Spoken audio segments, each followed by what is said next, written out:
The historic triangle. Jamestown, Williamsburg, Yorktown. It's visited by more than 4 million tourists per year. And it was as if suddenly I could not even remember where I was in time or space. It was as if I was in a historic blender. Are they foolhardy, careless, or oblivious?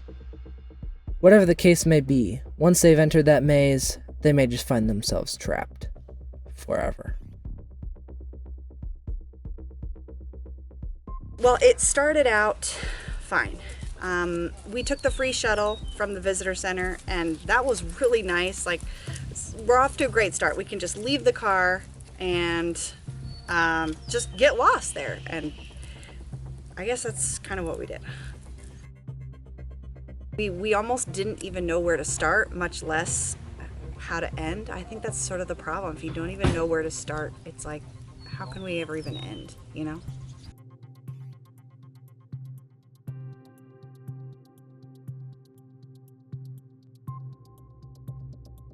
So after Williamsburg, we went to Jamestown. And again, it's one of those things. I said, we're gonna spend 30 minutes, just check out like the basic thing. And then we're gonna go to, site B and site C. And then we'll be back for dinner. Wait, this is actually a grave? Yeah. And 5 hours later, we hadn't even left the first site yet. They know how to rope you in. They have archaeologists that are there on site, and you can like help them dig. Yeah, let's see, this is mortar. So we think that this area was used as a town. The foundations of those buildings would have been made with brick and mortar. A piece this big is very helpful to us because it can tell us a lot about how those buildings were made. So we'll get to keep this. Could you put this mortar in that bucket? Yeah, that one right there. Yep. Okay, we're standing in the church where Pocahontas married John Rolfe. It's pretty cool. Looks like shale. Captain John Smith.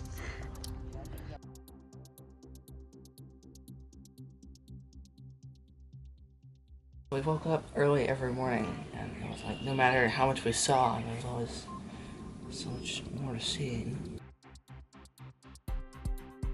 I like the reenactment part because most of the actual settlement was underwater anyway, so.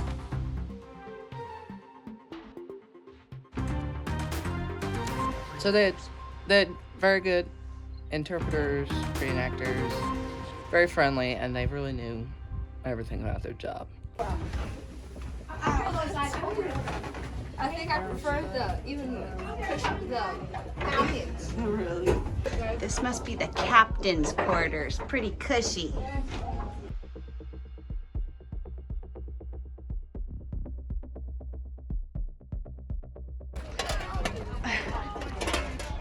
Ozzy, you sound a little rusty. Punch me. Okay, punch you? Yes, please.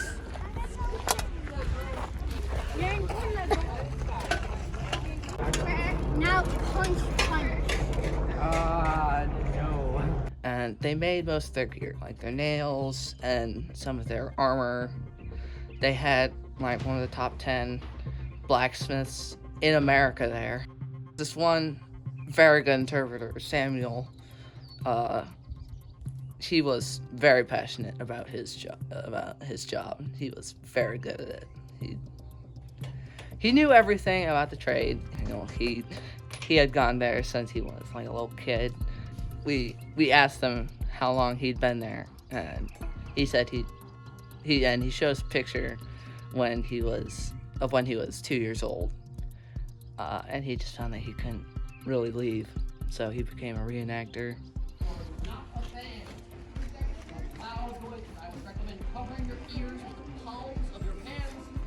Present your piece. Stand fire. Yorktown was another spot. We walked from our campsite to the spot where George Washington's command camp was. That was insane. It was so incredible.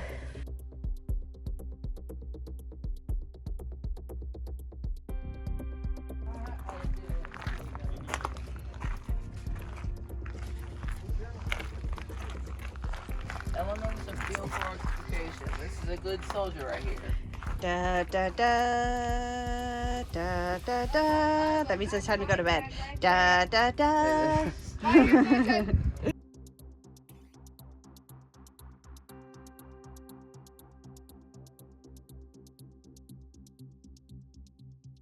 We tried after a while to see if we could leave the triangle. We went as far as Fort Monroe, and it was really cool. It was an awesome spot. Not very far, like 30 minutes, maybe 40 minutes, and you know, an old fort. They had a pet cemetery there for military dogs, like mascots. These are like military dogs. Really? Yeah.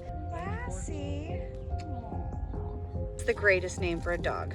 Woofus? Woofus. Sarge McFerrin. This is your budget stone right here. Rex. Rafi knew there would be a Rex.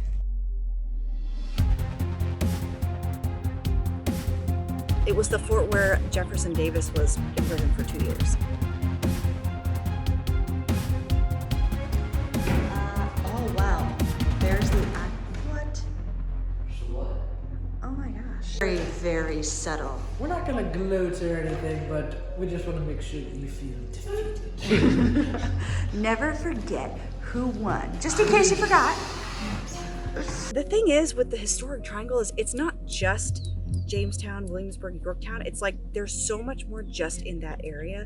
So we went to the Mariners Museum. They know how to get you $1 admission. Really? Who's not gonna go there?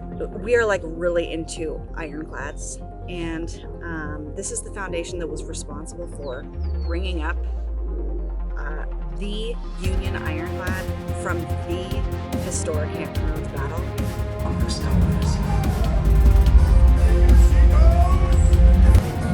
The Virginia's rifle bow blows a hole into the Cumberland's hull. In that really big bath.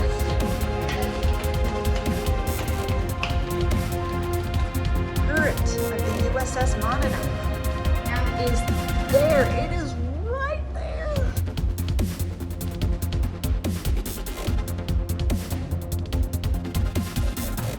The engine of this beast.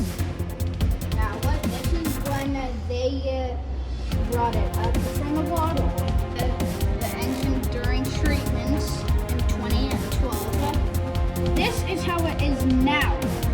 Ozzy, the Monitor turret, how long has that been sitting in its chemical solution? That has been in the. Are you ready for this? Brace yourselves.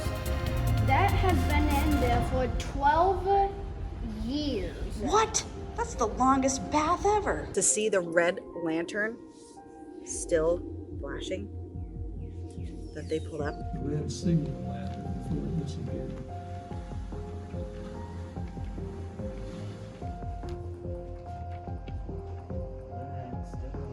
It's like a trance you just go into. You know, I had this impression one time. I was sitting by the York River, and we had just that day gone to the Virginia Air and Space Museum down the road, where they trained the NASA astronauts for the lunar landing. And then, you know, we had just been told also that USS Arizona had steamed down the York River on its way to Pearl Harbor. Cornwallis, Washington, Civil War battles, early colonial stuff, and there was Indian stuff before that. Mommy, you could be the people. Passengers? Yeah. Yeah. We're pilots / flight attendants. Right. This is gonna be a bumpy ride.